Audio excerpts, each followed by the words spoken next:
Est-ce que vous arrivez à imaginer un monde où les femmes entendent toutes les pensées des hommes? Ça serait le bordel.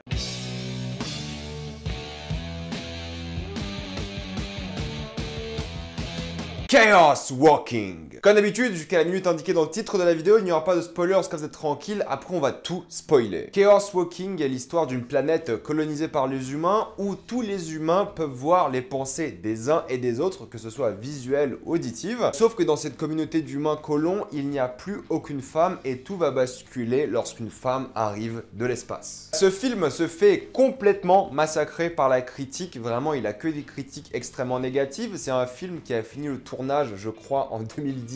Normalement, il n'y a pas autant de temps entre le tournage du film et la sortie, mais à cause du Covid, ils l'ont décalé. C'est un film qui a un budget d'à peu près 100 millions de dollars, donc c'est quand même un film assez conséquent. Ça aurait pu être un blockbuster d'été. Il me semble qu'il est sorti en VOD aux États-Unis et il est sorti aussi en VOD en France début août. Mais il sort ce mardi sur Prime Video. Vous pouvez le voir gratuitement si vous avez un abonnement Prime. Et c'est dommage parce qu'en fait, ce film-là, il devait sortir à un moment assez intéressant parce que c'était un peu le début de la carrière de Daisy Ridley et de Tom Holland. C'est là qu'ils sont devenus vraiment populaires et ils auraient dû profiter de ça tout simplement. Ils auraient dû profiter de la rentabilité de ces deux stars, de ces stars montantes plutôt. Malheureusement, Covid, problème de tournage et maintenant le film sort en VOD, même pas au cinéma en France. Et c'est dommage parce que c'est le genre de film que j'aurais aimé voir au cinéma. Je pense que j'aurais été peut-être moins indulgent avec. Mais c'est un film qui se fait honnêtement défoncer par tout le monde et je dois admettre que je suis pas de cet avis-là. Le film est loin d'être excellent, mais j'ai vraiment passé un bon moment devant pour plein de raisons différentes. Premièrement, c'est réalisé par Doug Liman, qui a récemment réalisé Edge of Tomorrow, qui est un film que je trouve vraiment très bon. Mais il a aussi réalisé Jason Bourne et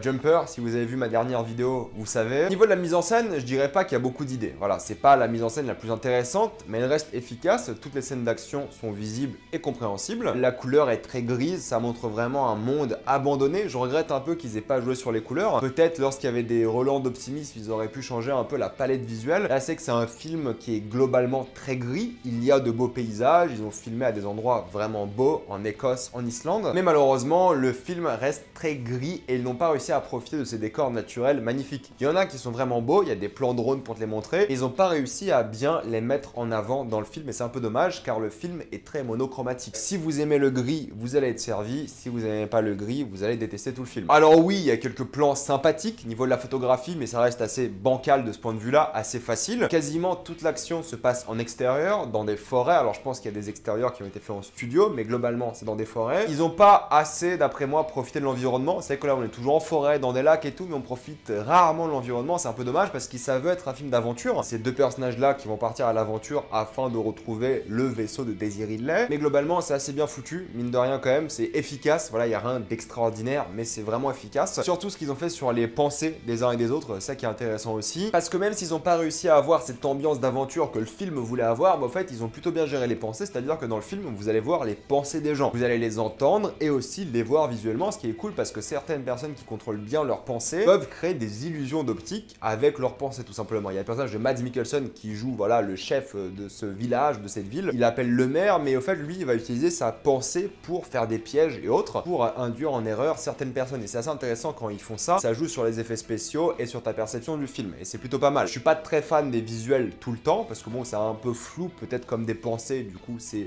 volontaire de leur part, et je trouve pas ça très joli, c'est un peu chaotique, encore une fois je pense que c'est volontaire, mais c'est vrai qu'ils ont fait un bon travail sur les effets spéciaux, tu vois que le film a coûté cher, ça se ressent, ils ont vraiment bien utilisé cette thématique de pensée, parce que du coup elle sert vraiment le scénario, elle va bâtir des relations entre des personnages, elle va révéler des choses dans l'intrigue et des choses comme ça, parce que c'est évident, si on te dit ne pense pas à un éléphant, tu vas juste penser à un éléphant. Et bien c'est un peu la même chose, au fait ils utilisent des techniques de manipulation pour avoir des informations confidentielles. Ce que j'aime beaucoup entre Daisy Ridley et Tom Holland, c'est que Tom Holland c'est un mec qui a jamais vu de fille, du coup il va penser des choses un peu gênantes quand tu les dis à haute voix. C'est pour ça que je pense que les hommes ils seraient vraiment dans la merde si on entendait tout ce qu'on pensait, parce que des fois c'est juste pas net. Il y a des moments mignons entre eux où bah lui il se fait des idées dans sa tête et on voit les idées au fait tout simplement. Et le truc c'est qu'on voit les idées mais tout le monde les voit dans le film, dont elle. Imaginez vous parlez à une meuf et là vous faites des idées dans votre tête et elle est au courant de tout.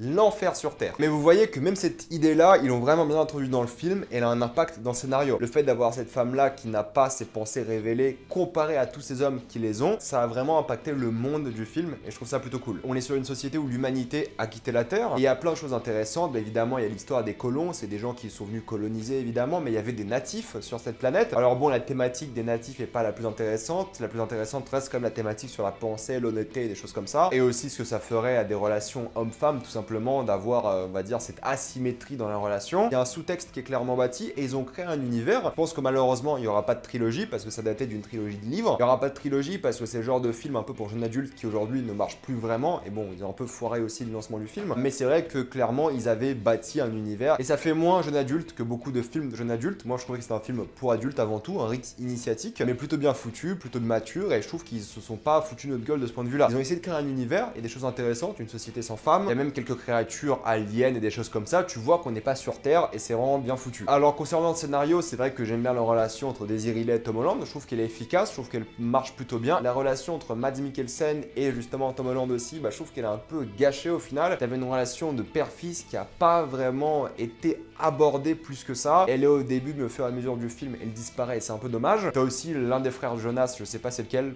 Nick je crois, j'imagine, qui est dans le film et qui lui devait être jaloux de Tom Holland parce que son père c'est Mads Mikkelsen, mais au final on n'a pas vraiment d'intrigue comme ça dans le film, c'est un peu inutile. Donc il y a plein d'intrigues comme ça qui sont un peu perdues dans le vide, il y en a plein qui servent à rien clairement, et toutes les intrigues sont prévisibles, vous n'allez clairement pas être surpris, mais ça reste une histoire assez agréable. Il y a quelques moments mignons, légèrement touchants, voilà, il y a quelques petits trucs qui m'ont pas fait verser une larme, loin de là, mais je me suis suffisamment attaché au personnage pour apprécier l'aventure et pour vouloir en voir plus. Parce que c'est ça le but d'un film comme ça qui voulait bâtir une trilogie, c'est de donner envie d'en voir plus. L'histoire peut paraître finie à la fin du film, mais il y a vraiment moyen d'explorer cet univers. Malheureusement, je pense que ça va être un flop, du coup ils vont pas le faire, à moins qu'Amazon ou une autre plateforme de streaming rachète. J'aurais préféré que le film soit un peu plus court, honnêtement, je trouve qu'il est un peu long avec 1h49. Ils auraient enlevé toutes les sous-intrigues inutiles, le film aurait été meilleur. Et pour conclure, Chaos Walking, c'est un film, bah écoutez, c'est sur Prime Video, à l'heure où vous regardez cette vidéo j'imagine, ou bientôt sur Prime Video, et ça vaut le coup d'être vu si vous avez rien à faire un lundi soir. C'est un divertissement sympathique, ça va pas être le film le plus mémorable de votre vie, mais c'est sympathique et ça casse pas trop patin un canard. C'est un bon divertissement avec des acteurs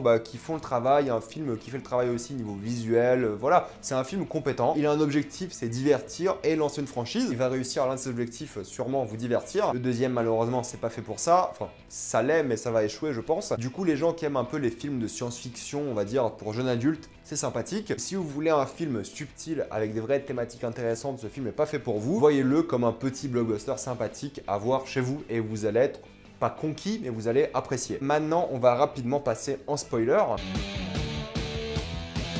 J'ai été assez étonné de la mort du chien. Alors oui, c'est toujours facile d'avoir un chien tué dans un film parce que clairement tu détestes le personnage qui a tué le chien. Et je m'attendais pas à voir le chien mourir parce que voilà, ils avaient un petit truc ensemble avec Tom Holland. Je trouve que les méchants ont pas toujours été très réussis, surtout Mads Mikkelsen, c'est un peu du gâchis. Il aurait pu être beaucoup plus menaçant parce que quand il utilise ses pouvoirs de pensée, là il est menaçant, mais la manière dont on l'a tué, j'ai trouvé ça assez faible. J'ai trouvé ça assez facile et peu intéressant. La communauté de Mads Mikkelsen qui a tué toutes les femmes du village, c'était prévisible, c'est la vérité. On l'a vu venir à des kilomètres, on savait qu'elle allait avoir un truc louche, on savait que Mads Mikkelsen pouvait pas être gentil dans ce film. C'était prévisible parce qu'en même temps, une société où les femmes entendent tout et pas les hommes, c'est vraiment compliqué et ça peut causer des vrais problèmes de société. Et eux, ils ont décidé de tout simplement tuer les femmes qui ne pensaient pas comme eux. Ils ont changé leur histoire, ils ont manipulé un peu leur récit et des choses comme ça. Ils ont créé une petite dictature là-bas et ça a marché, ça a endoctriné beaucoup de personnes, comme Tom Holland. Ça rajoute une couche intéressante par rapport à ça, sur la thématique, voilà, de la dictature, de ce qu'on peut dire aux générations suivantes, etc., etc. Il y a des créatures sympas comme les natifs, parce que les natifs ont pas l'air méchants pour le coup, c'est juste des gens qui se protégeaient. Je pense que la suite des films aurait abordé leur passé à eux. C'est vrai qu'ils ont un design de monstres qui font peur, mais je pense qu'ils étaient pas dangereux plus que ça. Il y a un monde à explorer sur Daisy Ridley qui a vécu dans un vaisseau, et de l'autre côté les natifs. Il y a moyen d'aller loin avec cette trilogie, cette franchise, mais ça n'aura pas lieu, je le répète. Et c'est un peu dommage parce que la fin, bah ça fait quand même fin fermée pour le coup. Il est dans un vaisseau, tu vois un nouveau monde, et ça donne envie de découvrir ce monde, mine de rien. Moi j'avais envie, parce que pour une fois c'était un monde